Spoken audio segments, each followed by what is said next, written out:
Well, good morning, good afternoon, good day, everybody. Welcome to today's Vendux webinar. I'm Andrew Miller, one of the partners at the Vendux Group, where we focus on helping clients to grow their sales leadership capital. I'm thrilled to have Anthony Macloed as our guest today, and I'm going to be letting him introduce himself in a second. In a nutshell, Anthony grew up witnessing the challenges of entrepreneurship as the child of small business owners. He launched his first business in high school and later worked with entrepreneurs, learning how to make companies more valuable. In 2017, he co founded Ally Pediatric Therapy, a company dedicated to helping children with autism, drawing inspiration from his personal and professional experiences. Under his leadership, Ally expanded to over 8 locations with 300 team members. The company was recognized on the Inc. 5000 list 3 times and named twice as a Phoenix Business Journal Best Place to Work. He was also honored in the Phoenix Business Journal's 40 Under 40. After a successful majority sale of Ally in 2022, Anthony now helps entrepreneurs overcome obstacles and realize their visions using frameworks like EOS and Pinnacle to drive success. Today's Vendux webinar topic is grow faster and increase the value of your SMB by leveraging the Pinnacle OS. So we'll dive into this theme and topic shortly, but first, a couple of quick housekeeping notes before we jump in. We'll keep everyone muted for the duration of the webinar. There'll be a Q&A at the end. You can either use the chat function in Zoom to submit your questions, or just feel free to open up your mics and engage with Anthony directly at the end of the webinar. This webinar is being recorded and will be available later today on our site and on YouTube. Anthony, welcome. Before we dive into today's webinar, could you just share a little bit about the key parts of your journey and what are those key ingredients that have gotten you to where you are today? Yeah, thanks for having me, Andrew.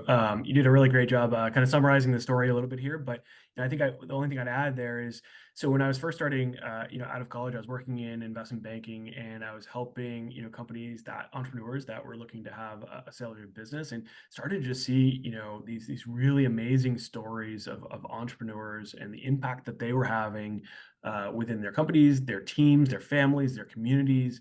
And have just been, the rest of my career, so obsessed with the good that you can do with from entrepreneurs and kind of turning that passion and that vision into execution and performance. And so, I've really spent a lot of my time learning how do you do that, and as building my organization and my team, my company, learned a lot through that journey, and Pinnacle was a huge part of us being able to grow and realize our vision. And now I'm just having a ton of fun helping other entrepreneurs kind of realize that and spend the time where they want to spend it and live their best lives and still have a really great impact within their companies and their industries. It's been a lot of fun so far. Wonderful. Great. Well, great to have you. So let me start with the first question right at the top, Anthony. Tell us a little bit about what a business operating system is. I frankly, I hadn't heard that term when I started my business back in kind of 2017, that time frame. And it sounds like it should be like an Oracle, like ERP or something like that. And that is absolutely not what it is. It's not a software solution or anything like that. Every single business out there has a business operating system, even if you don't know it. It's really the way in which we say, all right, where are we trying to go as an organization? What's kind of the vision for the company? And how are we going to do it? How do we organize our resources, our people?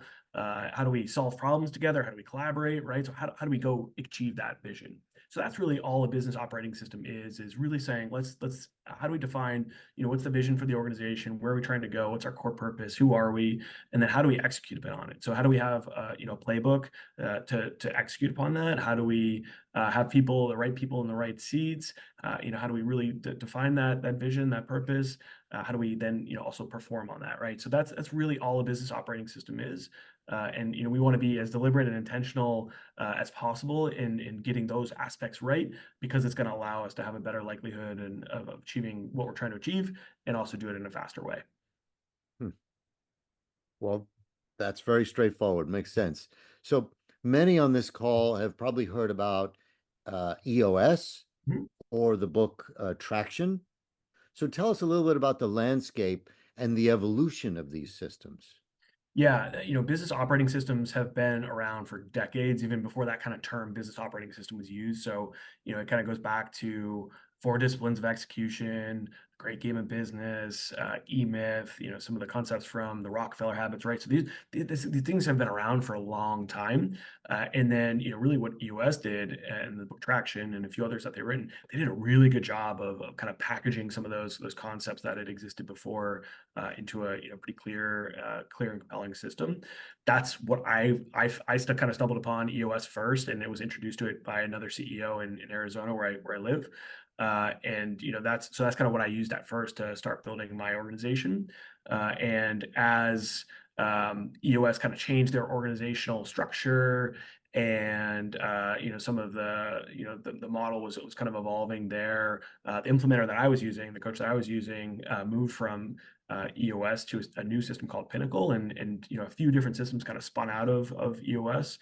And so that's how I started to get introduced to Pinnacle and kind of go, or kind of say like beyond, beyond EOS and a little bit deeper, and really kind of found a system that resonated with me and it kind of fit with me and my company, and kind of helped even accelerate what we were building upon. And I think it boils down to, I think a lot of the system of Pinnacle is really kind of built upon the foundation that EOS has laid, but it's done so in a way that is really trying to say, let's not have a closed, rigid, one size fits all approach like EOS and maybe some other systems have. Let's really try to have one that is looking across different systems, different tools, different philosophies to say what's best in class, right? What's out there that we can bring the right tool at the right moment for that client, and really customize the system around where they're trying to go as a team and as an organization, so that we're really trying to dial the system in and have it fit well with where they're going. So I think when you're able to do that, you have a really customized system that's bringing kind of best in class tools, and by doing that, it really allows that system, that framework, that to get really entrenched, and for the team to get the most out of that system when they're using it for many years. And I think the other thing too is it's evolving, right? It's growing, it's learning, it's getting better and better, right? So there's some systems out there that just haven't changed in 15 years. EOS is kind of one of those. Whereas Pinnacle is really trying to say, let's keep getting better. Let's have an open source kind of framework. Let's bring the best in class tools and thinking, and keep evolving and keep getting better, because we want our clients and our team to keep growing and keep getting better too. So we want to grow with them and enable their growth. So that's kind of how I've seen the landscape evolve.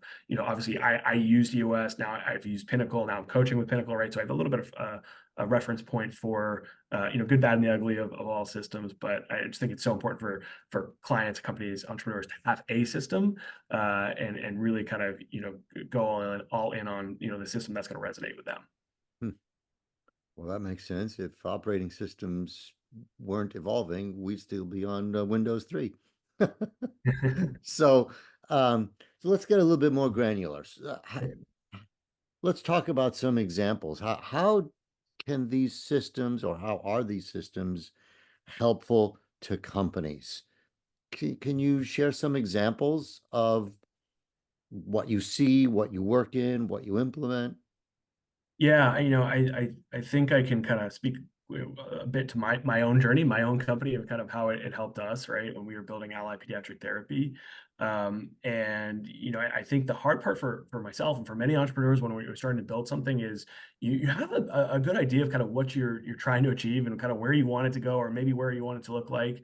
But the hard part really comes in kind of translating that vision into execution, right? How do you get a team of people, and we're all emotional, flawed human beings, and we're trying to grow, and we have our own motivations and things we're working on. So it's like, how do you really, kind of translate that vision, that purpose into execution? And I think that's really where business operating systems are very helpful, right? So it helps you clarify that vision, right, for where you're trying to go, but then has a structure to really help execute upon that. So when you think about, if we think about Pinnacle, we're really all about the 5 Ps.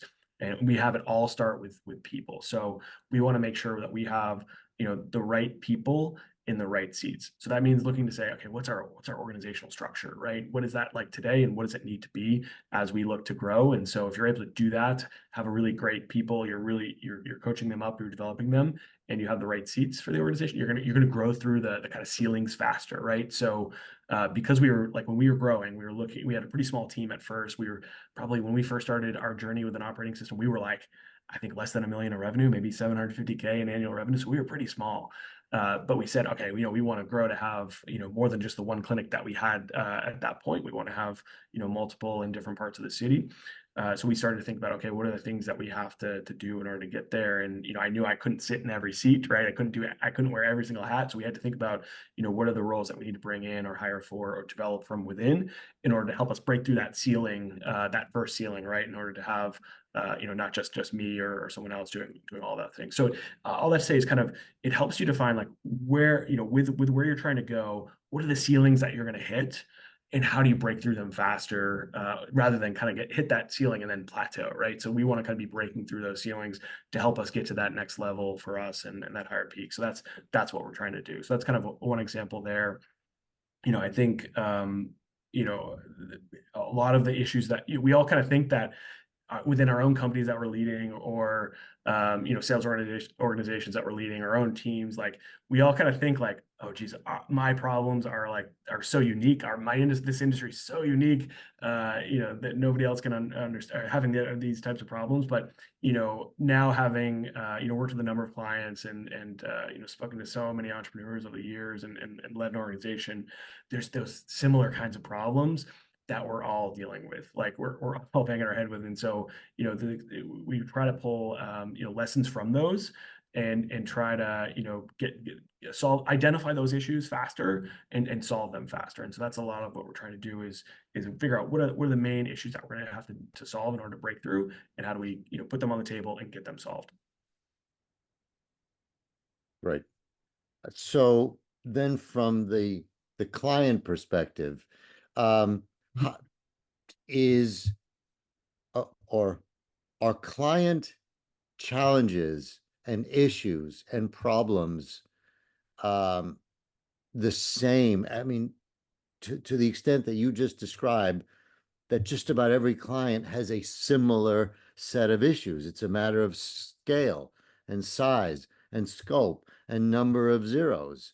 So are client situations always appropriate for you to jump into and to be able to bring a solution? Or are there times where you say, actually, we're not right for you, you're not right for us, it would not work for you?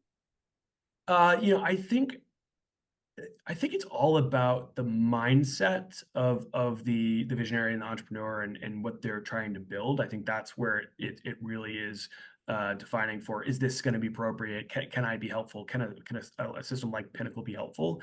I think if it's someone who's saying, hey, I want to build something, really special. I want it to be a category of one type business. I want to grow to keep growing, keep learning, keep achieving something, be a great place to work, things like that. If they have that mindset, that's where, having a guide or coach, or a system is really helpful to that type of person, right? So, like even thinking about my own journey, right? Like I started with an operating system and a coach when I was very, very, very small, and probably even before a lot of folks would typically recommend engaging with a coach in an operating system. But I knew where I wanted to go, and I knew I wanted to get there faster, and I knew I was having issues and challenges that I wanted to solve faster. And so that it made sense for me to do and to make that investment. And look, I think back then I was barely paying myself too. So it was an investment, it was a choice. but it was one that, I was so glad I did, right? So I think it's really about the kind of mindset of what you're trying to build.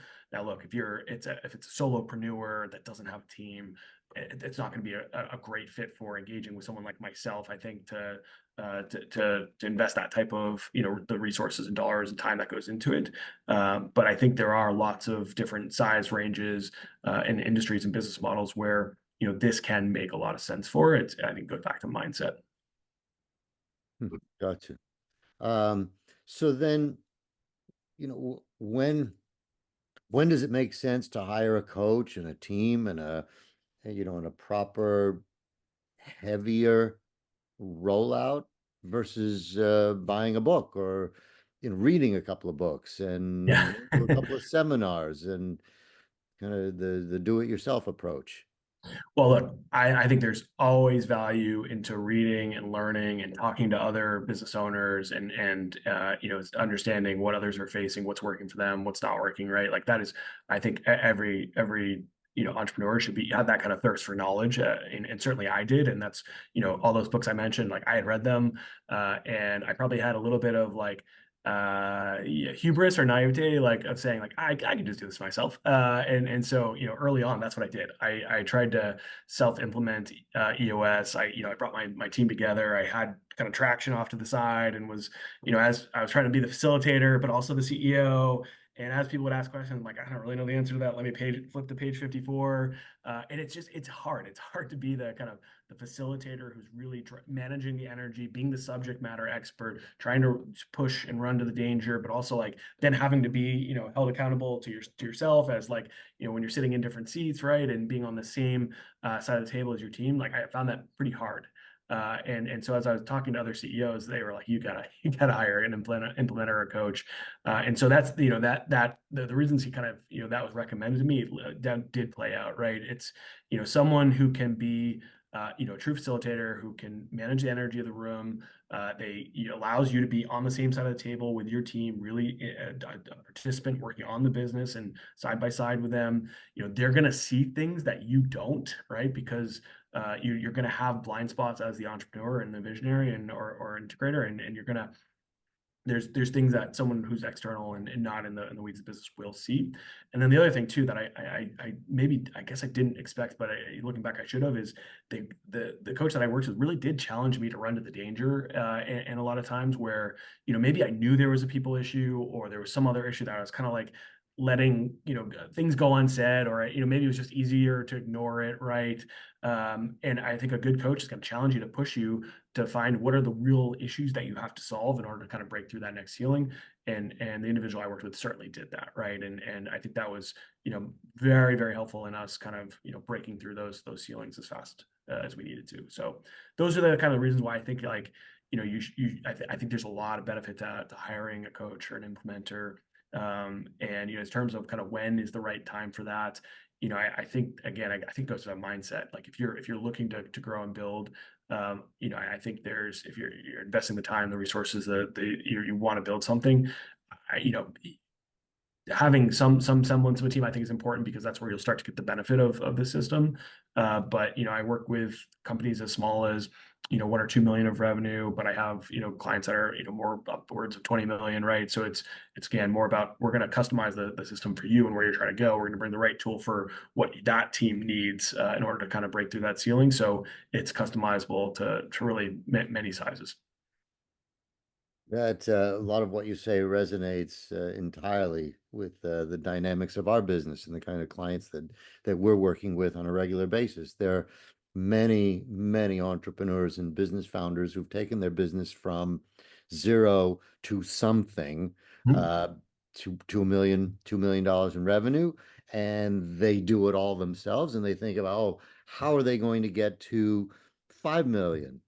And Like, many recognize that what got them from 0 to 1, it's not what's going to get them from 1 to 3 and beyond. So they they cannot continue to be the chef, the cook, the bottle washer, and everything in between. So they bring in a head of sales, they bring in a fractional chief revenue officer, VP of sales. So it's like a coach or an outside leader. Um, so in terms of, you talk about the sizes of businesses that you work with. Um, can you talk a little bit more about that? What is this is an operating system approach best suited for a certain kind of company, certain size of company? When is the right time, or an industry, or a particular business model? And conversely, are there any types of companies that this would not be a good fit for? Yeah, great question, and one that I get a lot. And again, I think I'd start with what's the mindset of that business owner and where are they trying to get to? It defines a lot of it. I think when you're below 1 million of revenue, that it can be hard because there may not be a leadership team. There may not be enough resource to really commit to investing in this. I was smaller than 1 million when I started though, so like I say that with a caveat of with the right mindset, you certainly can, and you can certainly get the benefit there, but I would say that's probably a good, initial cutoff. I'd say most of the clients that I work with that are, get a lot of value are kind of, definitely above 2 million, but, mostly above 5 million. And that's where I think it really, you start to have enough complexity in the business and you're trying to kind of break through a ceiling and keep growing. That's when, folks, do tend to get a lot of value from this. But again, I think it goes back to mindset. In terms of industries, business model, that kind of thing, I don't think there are a ton of industries or models out there where you can't get benefit from having a system, because it's really just trying to help you figure out where you're trying to go and then how do you execute upon that, and the tools and the system enable that, right? I think if you pressed me for like here's maybe a couple industries, I think it's things where there's like a really long lead time in like a manufacturing process or R&D or like pharmaceuticals or things like that, right? That may be a little bit harder to get, as much benefit out of a system like Pinnacle or others too. But you still even there, I think there's things you can still get benefit out of that are kind of basic foundational aspects. Hmm. So, there's in our world, as with, I suppose, every other, it's clients and businesses and entrepreneurs and leadership, always seemingly extremely busy, Hmm. juggling many balls in the air at the same time, trying to be proactive and strategic on the one hand, and firefighting on the other. How how much time does it take to implement a system like Pinnacle?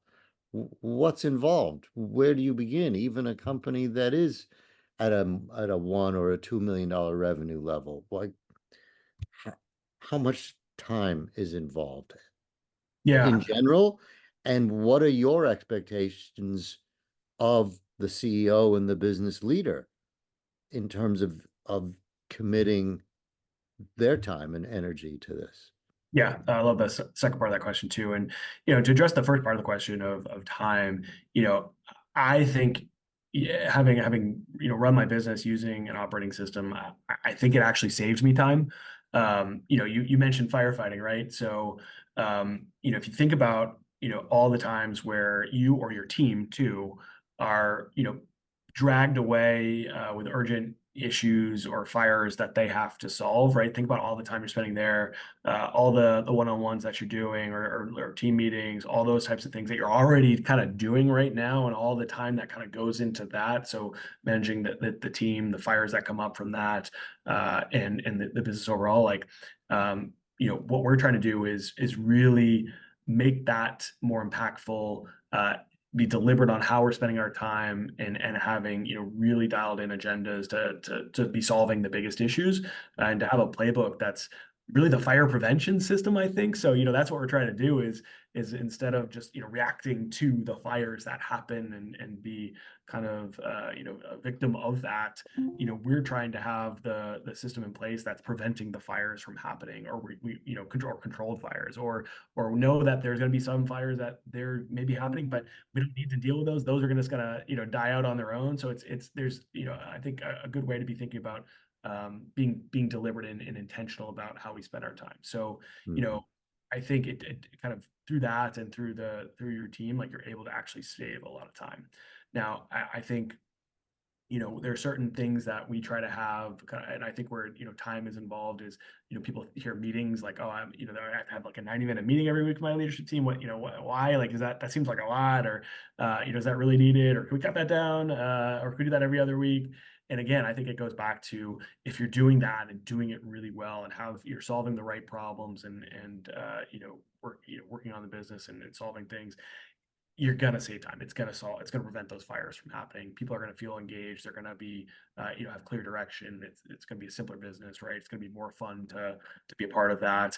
And so, that's I think a great outcome. So, you can think about like, okay, the stuff that goes on in a given week with an operating system, certainly a few hours a week, but it's probably stuff you're already doing. It's just trying to make that more impactful. So that's kind of like one aspect, right? The other aspect is, how I'm typically working with clients is, when we kick off, we're doing what's called a base camp.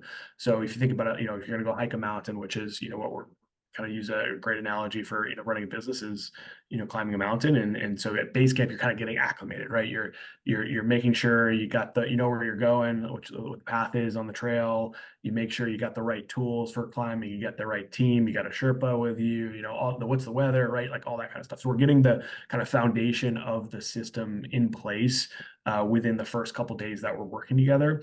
And then from there, largely speaking, it's mostly every kind of quarter, every 90 days, we're getting back together as a leadership team to work on the business. Think about, okay, where we come from, what we learn from the past quarter, where are we today, what are the big issues that we have to solve to work on the business today, what's the path forward for the next 90 days, and working on team health. So we're doing that kind of every quarter, and then once a year to getting together for a 2-day annual summit where we're saying, building upon that, but then really setting the plan for the next year ahead. So on a given year, we think about like kind of 5 days per year, basically every quarter that we're working together. So three quarterlies and then one 2-day annual. We're working on the business, right? And in between, I'm engaging with clients, I'm helping coach, having touch bases. But those are the kind of the big time commitments that's how we kind of get started and how we're climbing the mountain. So that's that's kind of answering, I think, part of the question. And then just to round out, expectations from, a CEO or a business owner, I think for this, you're committing time of your team, you're committing, resources, you're paying someone, right? It's an investment, right? So I think to get the most out of that investment, I think there needs to be really a champion in the organization for getting the benefit of the system, right? So, if that's where I think it's really important to find a system and a coach that like resonate with you, that you trust, you think is going to be helpful, because that's what's going to allow you to kind of break through those ceilings. The times where you have resistance from people on, geez, do I need to do this? Is this help? Maybe don't want to be held accountable or things like that, right? Like you need to kind of make sure you feel comfortable and believe in the system, because those are the times when you need to kind of lean into the system and the tools that you have in order to break through that ceiling and kind of solve that issue. So, I'm usually trying to make sure that there's real buy-in from not only the CEO, but the leadership team as well, in terms of seeing how this is going to help them achieve what they're trying to achieve. And then that's a huge part of it. Great. There's a couple of questions in the chat bar. I'm going to open up the floor in a second. Um, but maybe one, just a follow-on question to time. I'm hearing that once you get involved with a client, that engagement is going for quite some time, as in quarters and a couple of years. I was going to ask, is there a finish line? Is there some kind of graduation where you say, okay, you've done what you needed to, and you've implemented, and here you are. Now off you go. Anthony, I'm out because you've graduated. Does that happen? I think with maybe the EOS and some others, I think 2 years is kind of the thing. Mhm. I worked with my coach for 4+ years. Mhm.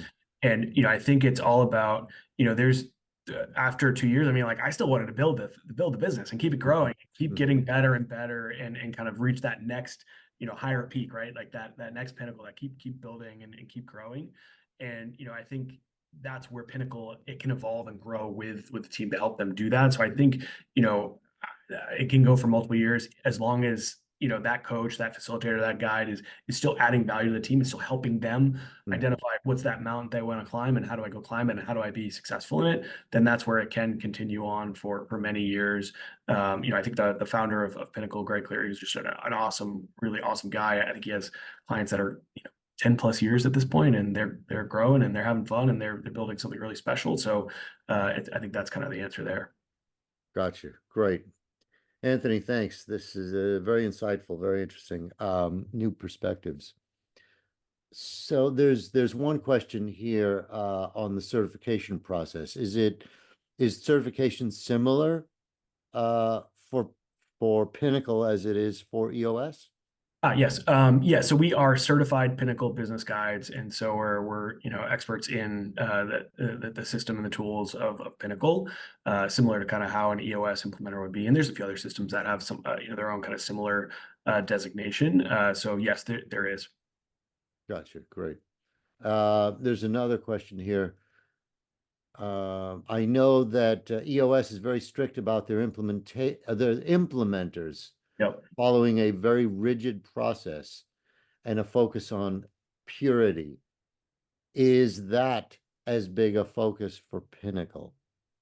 That's where we are very different from EOS, and a reason why I chose to become to use Pinnacle after using EOS, and why I've chosen to be a certified Pinnacle business guide is there's as a guide we're given flexibility and freedom to use what's going to be best for that client, right? So if it really, we have a lot of ability to customize, to flexibility to customize, and kind of bring in the right tool at the right moment for that client.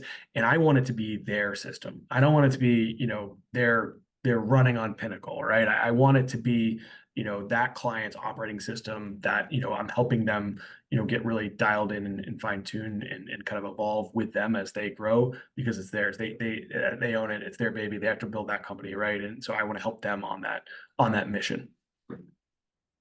Hmm, great. A quick question. So starting with the people, what do you find whether the business is, at nothing, headed towards something, or already at a stable 10 million and just looking to transition? What does every group of people need? Like, where do you start your build out there? Yeah, that's a great question. I think, two things. So the first thing, like, if you think about like a coach taking over a team, like, what's the first thing they're going to do is like, all right, what is my team? Like, where are they strong? Where are they not? Right? Where do I need to coach up a player? Where do I need to maybe replace a player? Right? So, who's not going to make the journey to that next evolution? Right? So one of the first things we do is kind of a talent assessment exercise to look across the team and the organization to say, all right, where do we have awesome A players that are climbers? We want to celebrate that. We want to reward that. But then maybe where do we have some C players who, we need to think about, can we coach them up to get to the level that we need to, or are they just not going to work, right? So we look across the organization and say, all right, where are the opportunities and what are we going to do about it? So what's that kind of next step there? So that's kind of one aspect. And then the other aspect is really trying to get our results ownership chart in place. So think about like an org chart, right? So having the right organizational structure, but then really having clarity to that individual's roles and everyone understanding it. So not the long, tedious job description, but like really what is the mission of that role? What is the kind of one or two most important things, KPIs that they're trying to impact?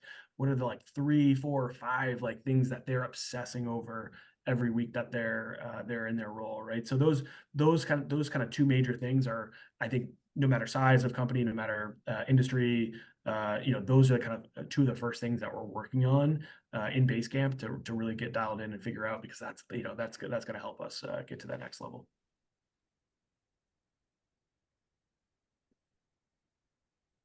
Cool. Great question. Any other questions out there from the floor?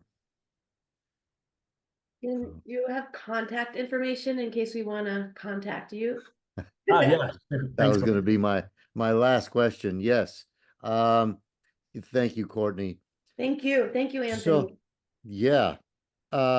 Anthony, great stuff. Thank you very, very much. So, to Courtney's question, if anyone on the call today or in the future listening to a recording is interested in learning more about Pinnacle or how it could help their business, what should they do next? And what's the best way to get in touch with you? Yeah, best way to get in touch with me is through email. It's anthony@higherpeak.co. And if you reach out to me and mention that you were on this webinar or you stumbled across it, happy to do a consultation where we'll look at where you're at today, do a kind of, we call it a pinnacle baseline assessment, and walk through the results of that and see, okay, how could this be helpful to you, or how could it be helpful in your growth. So happy to do that. On my website, you can learn more about Pinnacle, my background, how it can be helpful to you, and would love to connect. Wonderful. One last question. Yes. On that note, in doing what Andrew and I do every day, we talk to a lot of companies. It sounds like you can help everyone, but what's your ideal company in case we have a referral that's just, we don't want anything in return, but we just know it's aligned well with what you do? Yeah, I think it's a company that has at least a few million of revenue, a leadership team in place, want to build something really special. So they want to grow. They want to, have, really impact in what they do. I have, more experience in services business than I do with manufacturing. So services base is kind of usually where I thrive. And those, that's typically where I look to be successful. I also, love working with folks who have bought a business. A number of my clients are kind of in the acquisition entrepreneur space, so they've bought a business and now they're looking to grow it. That's kind of a community I have some experience with, and a model I have experience with as well. Excellent. Well, again, Anthony, thank you very much. Really, it's great to have you here today. I appreciate your time, your comments, and just learning a little bit more about operating systems and Pinnacle in particular. We will certainly stay in touch. I think some opportunities around the corner for us. And have a great rest of the week. Great September. I don't know how many days until the end of the year, but it's just around the corner. So yeah, thank you so much for having me. Really great to speak with you all, and love the work that you're doing to help so many companies on their own mission too. And it's great to work together here. very good. All right. All the Thank best, you. my friend. Thank you, Anthony. All right, see you. Talk to you soon.